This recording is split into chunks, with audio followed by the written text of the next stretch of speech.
Hello once again, everyone, and welcome back to our new Wallerstein series on Messer versus the sword. And today we're going to be going over our next two plates. Now, as I said in the part one of this video, there are two different periods of plate, if you will.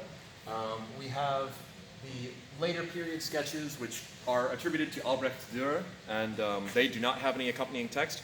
And then we have some of the older ones from about 1470, which are anonymous. But either way, these two that we're going over are the older ones, and they do have associated text. And a big thank you to Marvin Dritt, a big Dankeschön, mein Freund, for translating them for us, because no one had tackled the text on Wichtenauer, and so he translated for us. And things ended up lining up pretty similar to the way I expected, but it's always good to have that extra confirmation. So thank you very much, and good luck on your HEMA journey. But either way, what's going to happen here is they're actually very similar to some plays we've already been over. And this can be a very useful thing to do, because sometimes you're going to come across, either because you're trolling around on Wichtenauer yourself or what have you, and you come across a play that has not been translated and or has no text associated with it.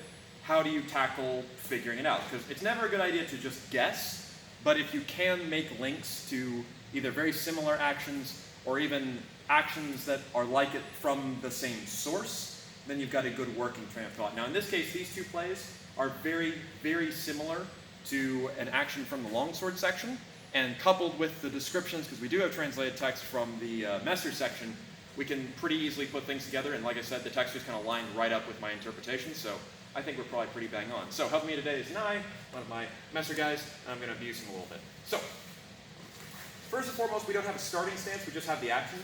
But the text goes, when you come against him with the knife versus the sword, and he cuts down on you, we're going to strike against him with the flat.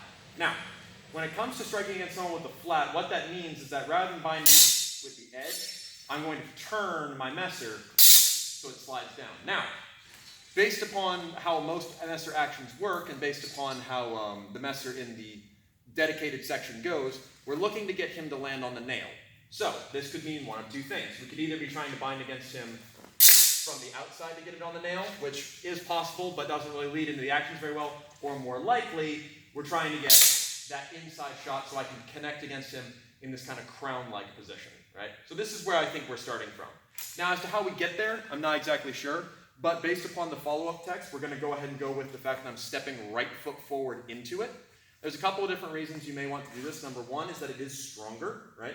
Messer on Messer, usually you'll have reservation of the left leg, the right leg, so then I can bring it up for my other actions. Since Nye is so much stronger than me with this weapon, it's probably a good idea for me to go ahead and bring my right leg up, and it even gets me slightly offline. Now, the Nagel itself is definitely strong enough to receive that blow, so I don't have to worry about that. I just need to make sure my body's behind it. So, he's going to cut down at me, and I'm just going to catch it. Now, I could insta-hit him, absolutely. But more often than not, based upon the picture, I'm probably more wrestling it a bit more up here, and I'm focused a bit more on catching than moving from it.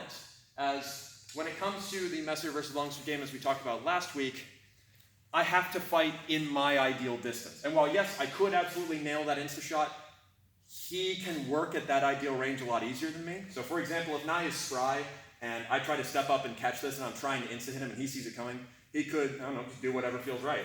He starts cutting, he sees that. Okay, he's now overbound me. Sure, I can try and catch. I have no leverage there. If I were to try and reach him from this distance, he has a lot of room to deal with me. Not a good time. So I'm going to focus a bit more on defense and moving into where I am strongest against him. So, all that is to say, we step right forward and we catch it on the nail, right? So he cuts at us. Boom, I'm strong here.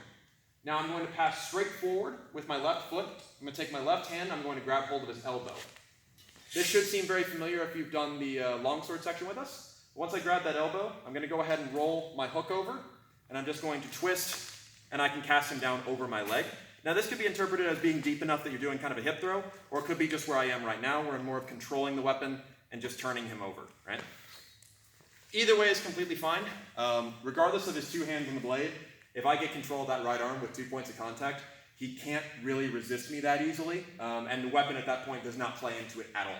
So, we'll go ahead and show that again. So here I am, he cuts, catch, bringing my right foot forward, up with the foot, up with the left arm, over, he's now secure, and I've got him, right? Bop, throw, whatever I want to do. Very simple. We'll go ahead and show that from the other side. So here's that once again. He cuts, catch, up, and over.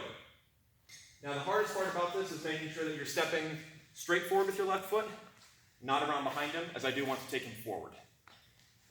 So for our next play, however, the text says to do the same thing, basically, but now we're going to enter the other way. So think of this as a take him forward or take him backwards sort of option.